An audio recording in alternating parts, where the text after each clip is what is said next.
राधे तेरी रहमत दुखियों का ठिकाना है, और जहाँ अमृत बरसती है वही बरसाना है। जय जय श्री कृष्ण भक्तों, राधे राधे। श्री हरदास स्वागत है आपका अपने चैनल शिल्पिका सावरिया में।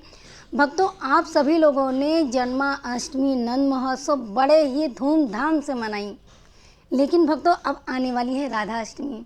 कहते हैं कि सुनने में बहुत से जगह जगह से आए ये चीज़, अब आप लोग को भी ये जानकारी होगी कि जो लोग जन्माष्टमी का व्रत रखते हैं वो करोड़ों करोड़ों एकादशी के बराबर माना जाता है उसे, जन्माष्टमी का व्रत।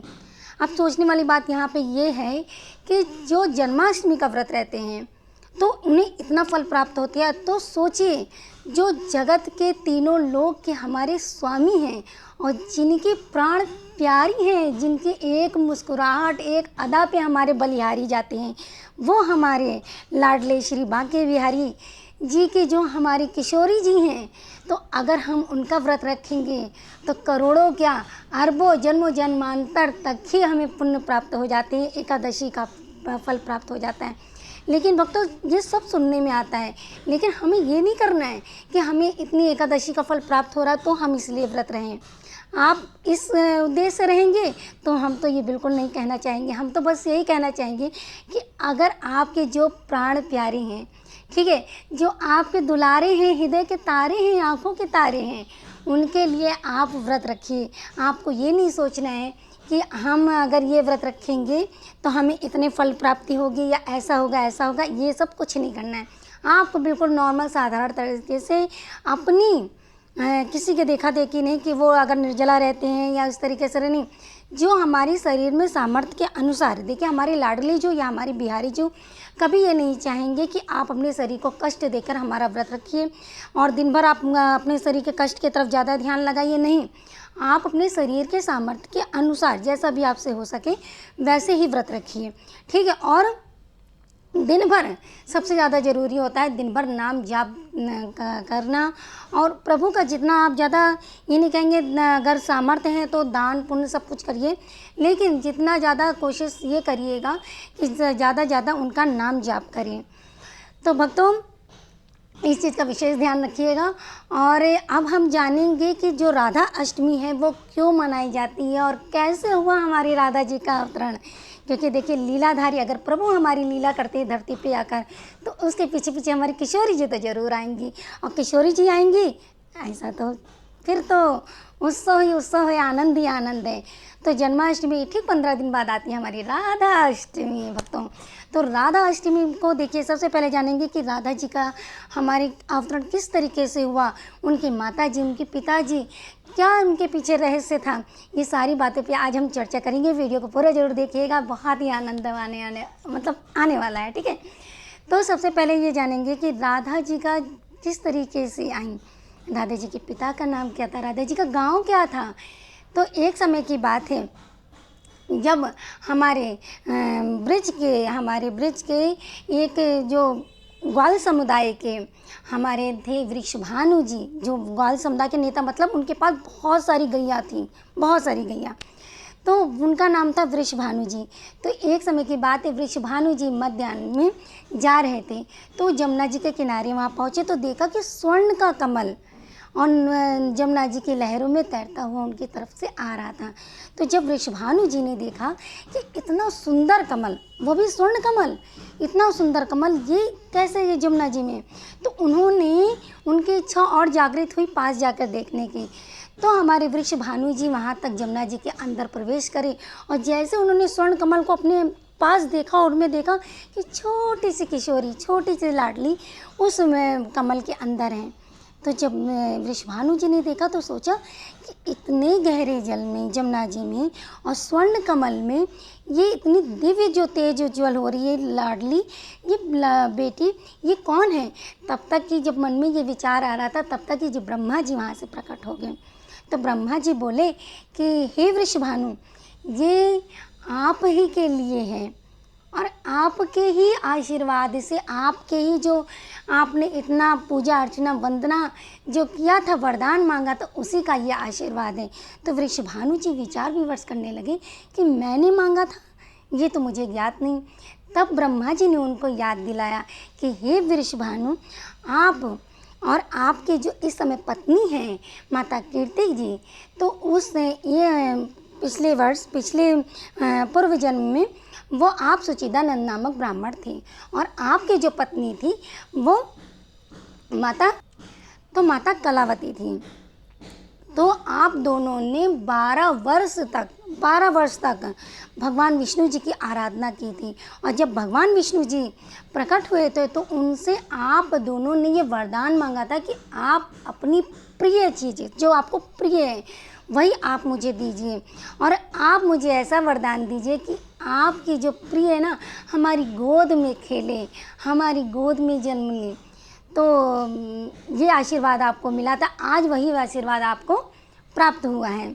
तो वृषभानु जी इतने खुश हो गए और तुरंत ही किशोरी जी को अपनी गोद में उठा लिया, और जो जिधर जिधर से रास्ते से जा रहे थे चारों तरफ वातावरण इतना सुंदर हो गया कि वृषभानु जी भी खुद भी सोचने नहीं लगे कि कैसे और क्या हो रहा है। दिव्य अलौकिक चारों तरफ का वातावरण इतना खुशनुमा होता चला जा रहा है।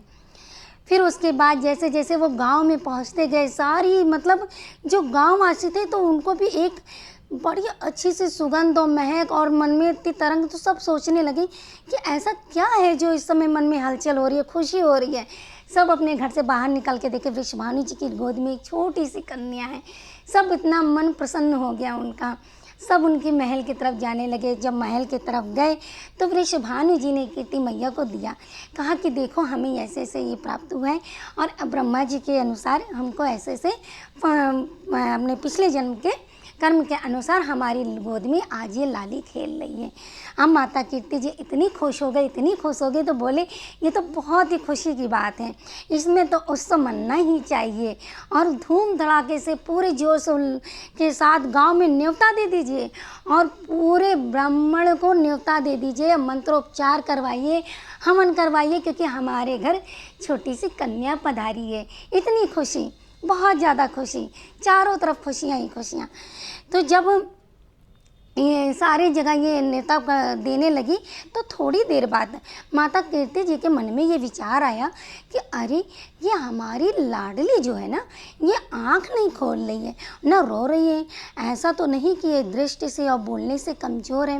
भाई माँ है तो सोचने की बात होगी ना कि बच्चा इतनी देर का हो गया तो बोल क्यों नहीं रहा है, आंखें क्यों नहीं खोल रहा है, इसकी चहक क्यों नहीं आ रही है, कुछ तो सुनाई पड़े। माता कीर्ति जी के मन में ये बहुत तेज विचार आ रहा था। तब तक कि नारद जी वहाँ से प्रकट हो गए, बोले कि मैया तू परेशान मत हो, इसका भी समय आने वाला है, थोड़ा सा धीरज रख। तो अपना सिर्फ और सिर्फ अपने जोश के साथ तैयारियां करना शुरू कर दो, और कोई भी घर ऐसा बाकी ना रहे जहाँ से कोई नेता यहाँ भोजन करने ना आए। मतलब पूरे गांव में, दूर दूर तक की गांव में आप न्योता दो। आप ये मत सोचो कि आपकी लाडली जो है आंखें नहीं खोल रही है, बोल नहीं रही है। मन में लेकिन थोड़ी सी हलचल आ रही थी, लेकिन नारद जी की बात पे उनको पूरा भरोसा था कि समय आने पर सब सही हो जाएगा। उन्होंने नंद बाबा के घर भी ये खबर पहुंचा दी, जसोदा मैया के पास भी खबर पहुंचा दी। उधर जो हमारे बिहारी जी है ना, तो उधर वो अभी साल भर के ही नहीं हुए थे, और इधर देखिए जब ये खबर पता चली कि क्या कहते हैं कि वृषभानु जी के घर छोटी सी लाली जाई है, तब उधर से नंद बाबा लोग सब बधाई लेके आने लगे। आप इधर देखिए छोटी सी किशोरी, वो पलने में छू लेती, आँखें नहीं खोली, अब तक वो आँखें नहीं खोली। तब जब इंतज़ार कर रही थी वो भी, ये भी एक रहस्य में सोचिए, जब आप ये सुन रहे हैं और वो जब वो दृश्य होगा जब देखने का, तो आपके तो मैंने तो जब ये सुना तो मैंने सोचा ये कितना अलौकिक, कितना दिव्य है ये काश ये हमें देखने को जब सुनने को मिल रहा है तो काश वो नज़ारा ही कितना अच्छा होगा। तो जब नंद बाबा लेके आए और जसोदा मैया अपने छोटे से कान्हा को लेके आए, तो कान्हा घुटने के बल चलते चलते और लाडली जो के पास पल्ले में धीरे से हाथ ऐसे रखा, तो लाडली के मन में हलचल हुई और जो उन्होंने आँख खोली कि अरे आज तो मेरा कान्हा आ गया।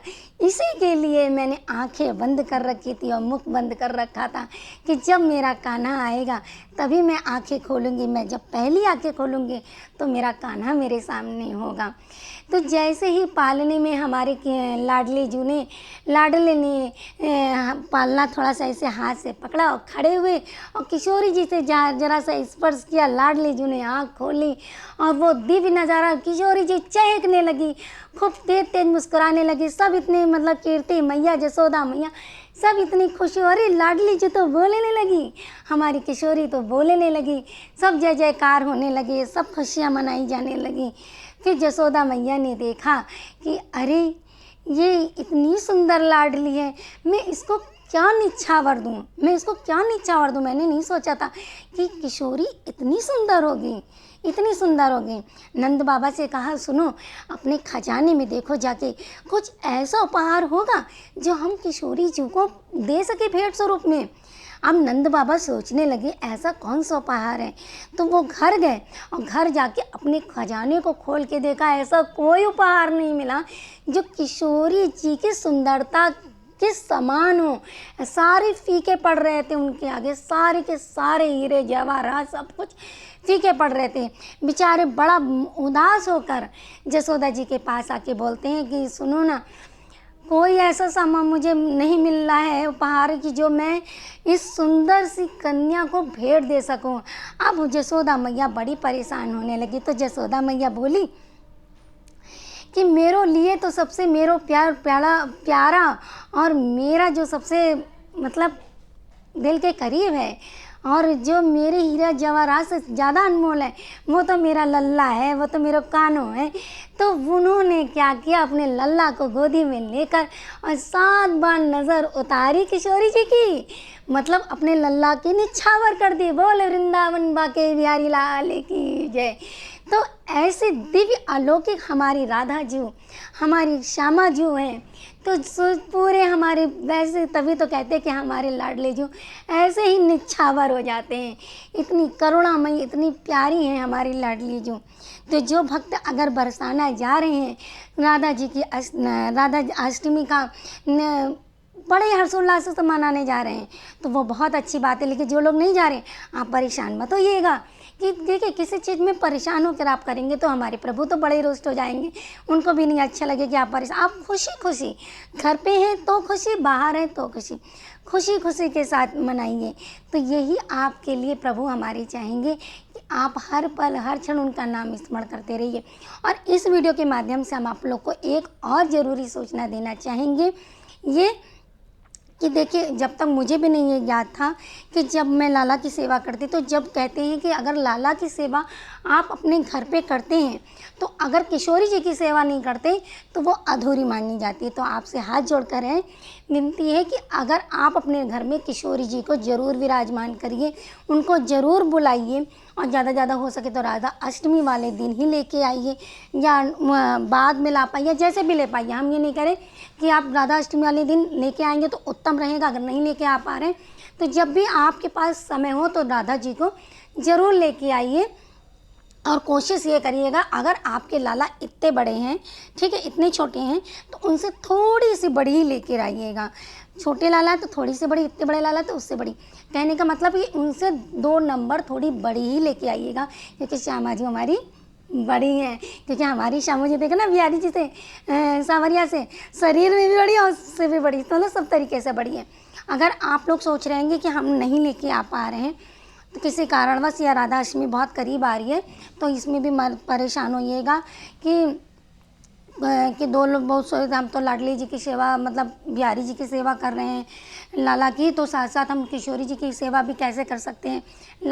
लाडली जी को तो चड्डी बनियान पहना के बैठाल दिया, ये जैसे भी सेवा कर ली, लेकिन लाडली जी की सेवा बड़ी विधि विधान के साथ तरीके से करी जाती है, क्योंकि किशोरी जी ऐसे तो बैठ नहीं सकती घर पे। तो आप जब तक आप किशोरी जी नहीं लेके आ पा रहे तब तक कि आप एक काम करिएगा, आप चित्रपट ही लेकर उनको वहाँ पे विराजमान करवा दीजिएगा। अपने लड्डू गोपाल के बगल में चित्रपट के स्वरूप में ही अपनी राधा रानी को विराजमान करवा दीजिएगा। तो ये ज़रूर करिएगा। राधा अष्टमी, अगर जो लोग जन्माष्टमी मनाते हैं वो लोग राधा अष्टमी ज़रूर से ज़रूर मनाएं, क्योंकि राधा अष्टमी जन्माष्टमी आपकी तभी पूरी मनी जाएगी जब हमारी लाडली जो कि अष्टमी पूरी करी जाएगी। तो जो भक्त जन्माष्टमी मनाते हैं वो राधा अष्टमी जो ज़रूर मनाएं। और नेक्स्ट वीडियो में हम आपको बताएंगे कि राधा अष्टमी में ऐसा क्या क्या भोग लगाएं कि हमारी लाडली जी का जो मन पसंद है। देखिए हम लोग भी अपने करते हैं ना कि जो अपने बच्चों को पसंद होता है वही चीज़ उनके बर्थडे में बनाते हैं ना, तो आप लोग भी वही चीज़ बनाइएगा। और किस रंग की पोशाक पहनानी है ये भी हम आपको बताएंगे। चलिए इस समय बता ही देते क्योंकि वीडियो थोड़ी लंबी हो जाती है। लेकिन देखिए राधा अष्टमी वाले दिन आप ज़्यादा कोशिश करिएगा, राधा अष्टमी वाले दिन नीले रंग की पोशाक पहनाइएगा, क्योंकि हमारी लाडली जी को नीला रंग बहुत ही पसंद है। नीले रंग की पोशाक पहनाइएगा और ख़ुद भी पहनिएगा, ठीक है। और साथ ही साथ अपने लाला को भी नीले रंग की पोशाक पहनाइएगा, क्योंकि हमारे जब जन्माष्टमी आप लोग करते हैं तो पीले रंग की पोशाक पहनाते हैं। तो मैंने भी श्यामा को पीले रंग की पोशाक पहनाई थी। अब मैं राधा अष्टमी को नीले रंग की पोशाक श्यामा को पहनाऊँगी तो सांवरिया को भी पहनाऊँगी और ख़ुद भी पहनूंगी नीले रंग के, ठीक है। तो जय जय श्री कृष्ण भक्तो, राधे राधे, श्री हरदास।